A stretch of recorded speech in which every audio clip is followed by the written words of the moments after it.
The Outlaw Josey Wales, the legendary Western film, is more than just a tale of survival in the lawless frontier. It is a harrowing journey of sorrow and rage, following a man crushed by fate yet refusing to bow to it. With its raw, unflinching portrayal of vengeance and redemption, the film has etched itself into the hearts of audiences, creating an unforgettable Western legend, haunting, brutal, and deeply moving. But behind the silver screen lies a tragic reality, the real lives of the actors who brought this masterpiece to life. Their fates were often as cruel as those of the characters they portrayed. From untimely accidents to incurable illnesses, many of them faced heartbreaking endings, their lives cut short when they still had so much to give. Join us as we journey back in time to uncover the hidden stories of these remarkable actors, to honor their legacies, and to remember the sacrifices they made for the art of cinema. This is a tribute to their talent, their struggles, and the unforgettable mark they left behind, a tale as compelling and tragic as any Western epic. Chief Dan George was born in 1899, a man whose wisdom and presence transcended the screen. As Lone Waddy in The Outlaw Josey Wales, he brought quiet dignity and wry humor to the role of an aging Cherokee warrior who had lost everything but his spirit. His real-life story was no less compelling. A member of the Tsleil-Waututh Nation, he spent his early years navigating the brutal reality of Canadian residential schools, where his identity was systematically stripped away. He didn't find his place in Hollywood until late in life, making his breakthrough in Little Big Man, 1970, which earned him an Academy Award nomination. But the industry's love was fleeting, and he struggled with the lack of roles for Indigenous actors. In his personal life, he was deeply devoted to his family, yet his fame brought unexpected distance from them. Tragedy struck in his later years, ailing health and the weight of his people's historical suffering burdened him. He passed away in 1981 from heart failure, his legacy enduring far beyond the limitations placed upon him in life. John Mitchum was born on September 6, 1919, in Bridgeport, Connecticut, destined to forever live in the shadow of his famous older brother, Robert Mitchum. Unlike his charismatic, effortlessly cool sibling, John was the quieter, more workmanlike actor, carving out a steady career as a dependable supporting player. In The Outlaw Josey Wales, he played Al, another small but memorable role that fit into his long resume of westerns and cop dramas. He frequently played gruff, blue-collar men, cops, bartenders, and war veterans, most notably as Frank DiGiorgio in the Dirty Harry series alongside Clint Eastwood. Mitchum's personal life was far less glamorous than that of his notorious brother. He married 3 times, with each marriage ending in heartbreak, strained by the pressures of Hollywood and his inability to escape Robert's larger-than-life reputation. He struggled with financial difficulties, always working but never quite breaking into stardom. His later years were spent writing poetry and reflecting on a career that had never been quite what he had hoped. On November 29, 2001, he died of complications from a series of strokes at the age of 82. Unlike his brother, whose legend looms large, John Mitchum remains a footnote in Hollywood history, a hard-working actor who never got his due. Will Sampson was born on September 27, 1933, in Okmulgee, Oklahoma, a proud member of the Muskogee Creek Nation. Towering at 6 feet 7 inches, his sheer presence commanded attention, and Hollywood took notice when he was cast as Chief Bromden in One Flew Over the Cuckoo's Nest, 1975. Just a year later, he took on the role of 10 Bears in The Outlaw Josey Wales, portraying the wise and formidable Comanche chief who recognizes a kindred warrior spirit in Josey. His performance was dignified and powerful, a rare instance in Hollywood where a Native American actor was allowed to portray a Native leader with depth and respect. But Hollywood's limited opportunities for Indigenous actors frustrated Sampson. He fought tirelessly for better representation, often clashing with studio executives who only saw him as an imposing figure rather than a skilled actor. His personal life was equally tumultuous. He married twice, but both relationships were strained by his growing disillusionment with the industry and his declining health. A lifelong rodeo rider and artist, he often found solace in painting, expressing a deep spirituality in his work. In the late 1980s, his health took a turn for the worse. Years of chronic illness, including scleroderma, left him weak, and after undergoing a heart-lung transplant in 1987, he succumbed to post-surgical complications. He passed away on June 3, 1987, at just 53 years old. His legacy, however, endures, not only through his film work but through his advocacy for Native actors, a fight that still continues today. Joyce Jameson was born on September 26, 1927, in Chicago, Illinois. With her platinum blonde hair and husky voice, she carved out a career playing bubbly, ditzy blondes, but underneath the glamorous image was a woman struggling with deep emotional turmoil. In The Outlaw Josey Wales, she played Rose, a saloon woman whose brief time on screen hinted at a life of hardship and quiet resilience, much like Jameson herself. She was best known for her comedic roles in The Andy Griffith Show and The Dick Van Dyke Show, but despite her success in television, she was never fully content, feeling trapped in a cycle of playing the same kind of role over and over again. Her personal life was marked by heartbreak. She was married to actor Billy Barnes, but the marriage ended in divorce, leaving her emotionally adrift. Romantic relationships came and went, none offering the stability she longed for. Beneath her outward charm, she suffered from severe depression, something few in Hollywood ever saw.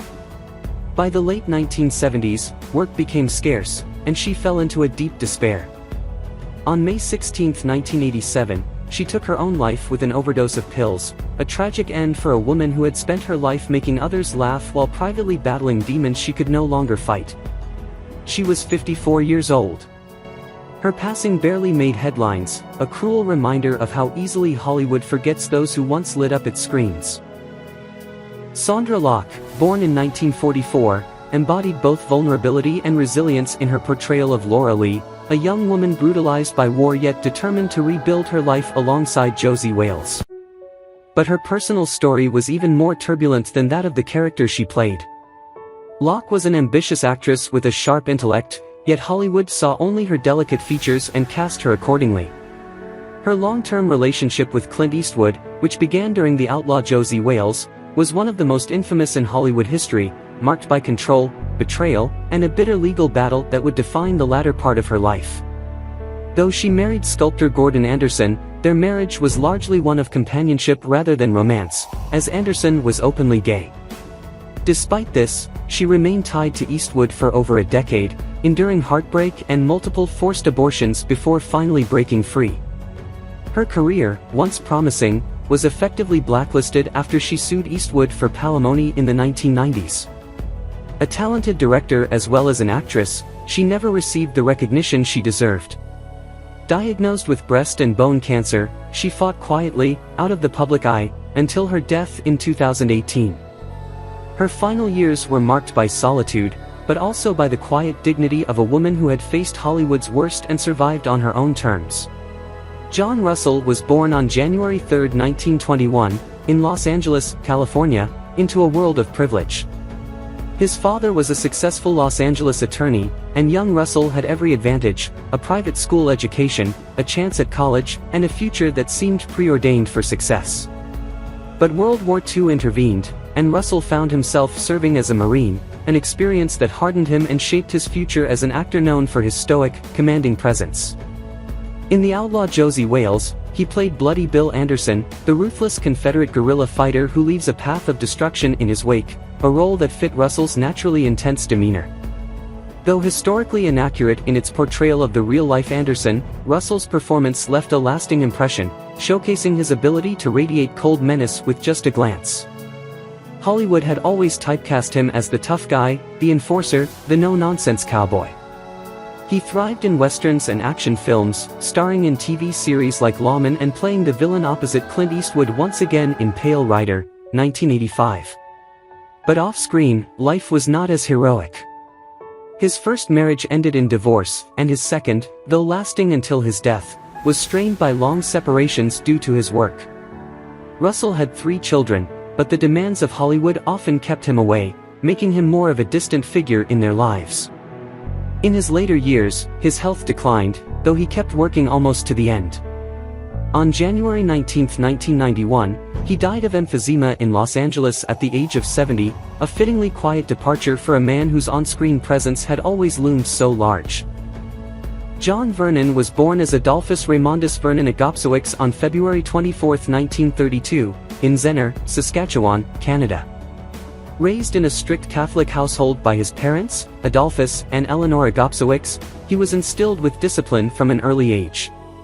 He found his passion for acting while studying at the Banff School of Fine Arts before moving to London, where he trained at the prestigious Royal Academy of Dramatic Art, RADA. Despite his classical training, Hollywood largely confined him to the roles of villains and authoritarian figures. His role as Captain Fletcher in the Outlaw Josey Wales exemplified this typecasting, portraying a pragmatic officer caught in the moral ambiguity of post-Civil War America. Vernon became widely recognized for his portrayal of corrupt officials, most famously as Dean Wormer in National Lampoon's Animal House, 1978, a role that cemented his place in pop culture but also limited his future career opportunities. Despite his commanding on-screen presence, Vernon's personal life was far less structured. He married Nancy West, with whom he had 3 children, including actor and singer Kate Vernon. However, his devotion to his career strained his marriage, and the couple eventually divorced. His children often spoke of a distant father who was more present in his films than in their lives. As his career waned in the 1990s, he struggled to find work, his voice remaining iconic even as his face faded from the screen. His health declined in the early 2000s, and he underwent heart surgery in 2005, but complications from the procedure led to his passing on February 1, 2005, in Los Angeles. His death marked the end of an era for a man whose voice had once dominated the screen, leaving behind a legacy of powerful yet often underappreciated performances. Sheb Wooley was born on April 10, 1921, in Erick, Oklahoma, and if ever a man embodied the contradictions of Hollywood, it was him. He was a singer, a songwriter, a comedian, and an actor, moving effortlessly between genres and careers. In The Outlaw Josey Wales, he played Travis Cobb, a slick-talking, morally ambiguous character who epitomized the opportunism of the Reconstruction era.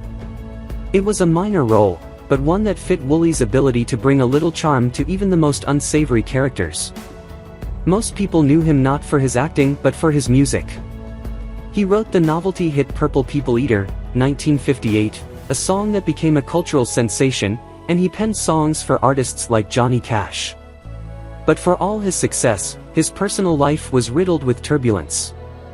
He was married 3 times, most famously to Linda Dotson, though their relationship was often stormy, full of breakups and reconciliations. Behind the humor and charm, he battled inner demons, struggling with depression in his later years. In 1996, he was diagnosed with leukemia, a disease that slowly drained him of the energy that had once made him such a larger-than-life personality. He passed away on September 16, 2003, at the age of 82. His voice, however, lives on in ways few realize. He is widely believed to have recorded the iconic Wilhelm scream, a stock sound effect used in countless films, ensuring that even in death, Sheb Wooley would always be heard. Bill McKinney was born on September 12, 1931, in Chattanooga, Tennessee, to a troubled home life marked by poverty and instability.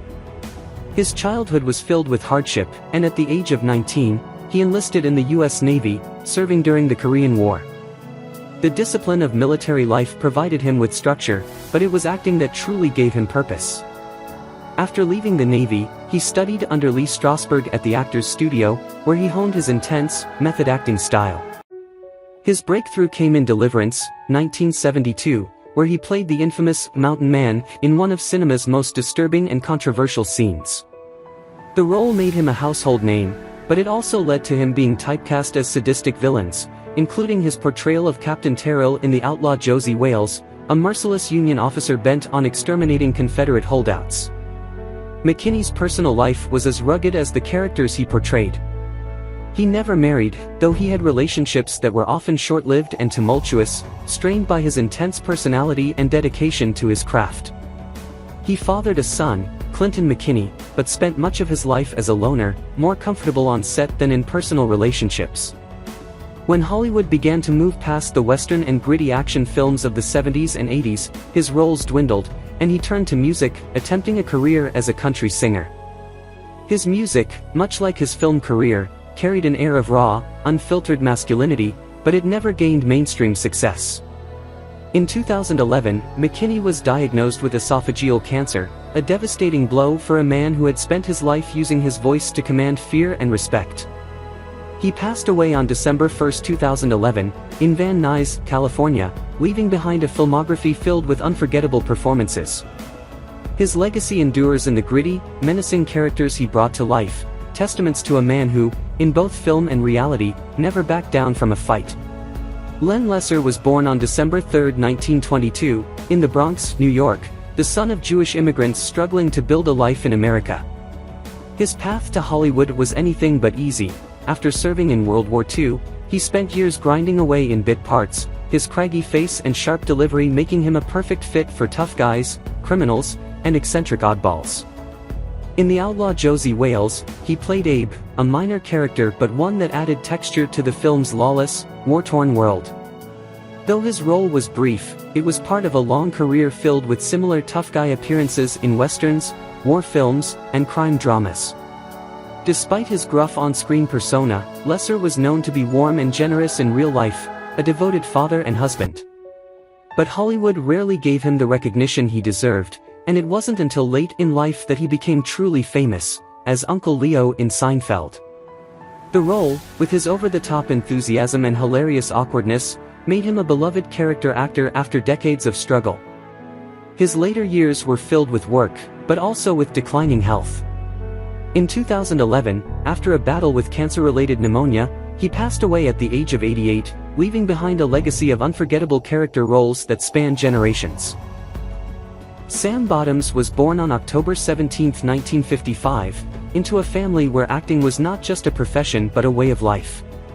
As the younger brother of Timothy and Joseph Bottoms, he followed in their footsteps, landing his breakout role as Jamie in The Outlaw Josey Wales. He was only 20 years old when he played the young Confederate soldier who, wounded and frail, seeks refuge with Josey Wales, only to meet a tragic end.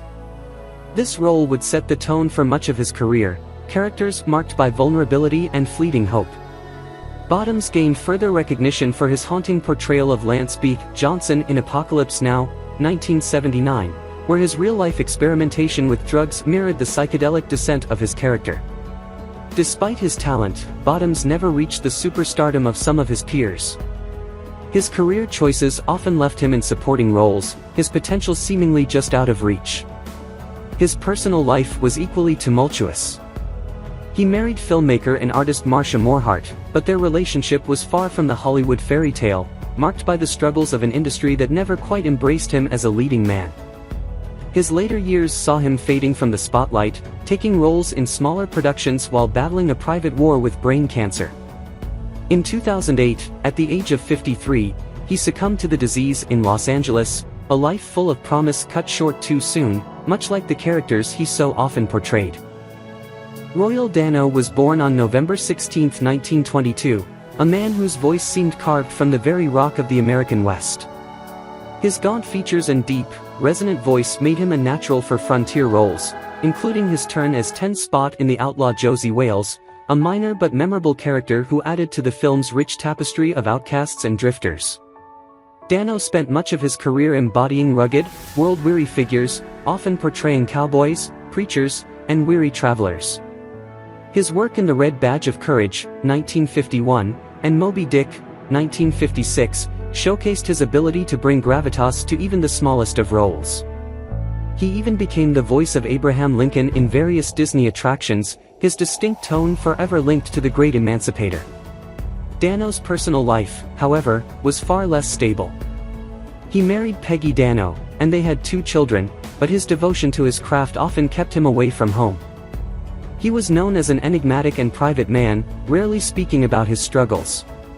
In 1994, tragedy struck when he suffered a heart attack following a car accident, a cruel twist of fate for a man who had spent his career portraying survivors. He died on May 15, 1994, at the age of 71, leaving behind a legacy of quiet, unshakable performances that still echo in the annals of Hollywood history. John Quaid was born John William Saunders III on April 1, 1938, in Kansas City, Kansas. A man with a face built for westerns, his rugged, craggy features and piercing stare made him the perfect choice for tough, no-nonsense roles. In The Outlaw Josey Wales, he played the brutal Comanchero leader, a bandit who underestimates Josey Wales and pays for it with his life. It was one of many roles where he embodied lawless, menacing figures, often cast as outlaws, bikers, and hard-edged villains in films and TV series throughout the 1970s and 1980s. A regular in Clint Eastwood films, he also appeared in Every Which Way But Loose, 1978, and Any Which Way You Can, 1980, always bringing an air of intimidation to his performances. But despite his on-screen persona, Quaid was a deeply intellectual man, fascinated by politics, engineering, and religion. Unlike the ruthless characters he played, he was devoted to his wife, Gwen Saunders, and their 6 children. However, Hollywood never fully appreciated his talents beyond typecasting him as a brute. Frustrated with the industry's limitations, he largely stepped away from acting in his later years, devoting himself to activism and his family. His departure from Hollywood was not one of scandal or decline but of disillusionment. He had grown tired of the industry that had pigeonholed him. On August 9, 2009, he died suddenly of a heart attack at his home in Rosamond, California. A man of contradictions, he lived fiercely but left quietly, remembered mostly by those who loved him and by fans of the gritty, unpolished characters he played so well. Woodrow Parfrey was born on October 5, 1922, in New York City, and from the very start, life seemed to conspire against him. As a young man, he barely survived the Battle of the Bulge during World War II, an experience that left him with both physical and emotional scars. Hollywood became his refuge, a place where his gaunt face and nervous energy could be transformed into 100 different characters. In The Outlaw Josey Wales, he played the carpetbagger, a fast-talking, opportunistic salesman who quickly learns that Josey Wales has no patience for con men. It was a small role but a memorable one, much like many of the roles that defined his career. Parfrey was never a leading man, but he was one of those actors who seemed to be everywhere, popping up in classics like Planet of the Apes, 1968, Papillon, 1973, and countless TV shows, always playing odd, eccentric, or scheming characters. Despite his success, his life was riddled with struggles. His marriage to Rosa Elovich Parfrey was one of stability, but his health was another matter. Years of stress and a body weakened by wartime injuries caught up to him. In 1984, he suffered a massive heart attack and passed away at the age of 61. His son, Adam Parfrey, would later become a controversial publisher, known for his fascination with the darker, hidden side of American culture, perhaps a reflection of the quiet pain that had always lingered in his father's shadow. Clint Eastwood was born on May 31, 1930, in San Francisco, California, and would go on to become one of the most iconic figures in Hollywood history. In The Outlaw Josey Wales, 1976, he played the titular character, a hardened, vengeful gunslinger who loses his family to ruthless Union soldiers and embarks on a journey of survival, revenge, and reluctant redemption. Eastwood didn't just star in the film, he also directed it, bringing his signature style of gritty realism and moral complexity to the Western genre. This film was a defining moment in his career, cementing his transition from the enigmatic man with no name in Sergio Leone's spaghetti westerns to a full-fledged filmmaker with a distinct vision.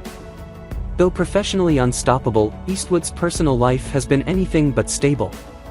His relationships have been numerous and often chaotic, spanning multiple affairs, secret children, and marriages that ended in betrayal. His first marriage to Maggie Johnson lasted nearly 3 decades, despite his well-documented infidelities. The public learned much later that Eastwood fathered at least 8 children, some of whom he didn't publicly acknowledge for years. His long-term relationship with actress Sondra Locke, which began around the time of Josey Wales, turned into one of the most infamous Hollywood breakups. Locke sued him for fraud and emotional abuse after their split.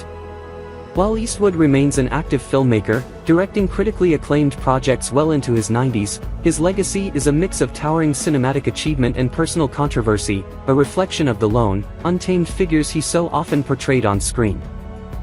Geraldine Keams was born on August 19, 1951, and grew up as a proud member of the Navajo Nation in Arizona. Her role as Little Moonlight in The Outlaw Josey Wales was small but significant. She played a young Navajo woman who, after enduring great loss, finds an unlikely protector in Josey Wales. It was a rare moment in Western films where an indigenous woman was portrayed with dignity rather than as a stereotype, and Keams brought quiet strength to the role. Though it was one of her earliest film appearances, it set the stage for a career focused on telling authentic Native stories. Unlike many of her Hollywood peers, Keams has avoided major public scandals, but that doesn't mean her journey has been easy. As a native actress in an industry that often sidelines Indigenous voices, she has had to fight for meaningful roles and representation. Throughout the years, she has remained committed to activism, working with Native youth and using storytelling to preserve her culture's traditions. Her personal life has been relatively private, though she has spoken about the difficulties of navigating both Hollywood and the expectations of her own community. Now in her 70s, Keams continues to act and advocate, determined to reshape the way Native American stories are told on screen. While she may not have reached Eastwood's level of mainstream fame, her impact on Indigenous representation in film remains profound. What do you think about the deaths of the actors from the Outlaw Josey Wales, and who do you remember the most? Leave a comment below, and don't forget to subscribe to the channel and turn on notifications to watch the latest videos.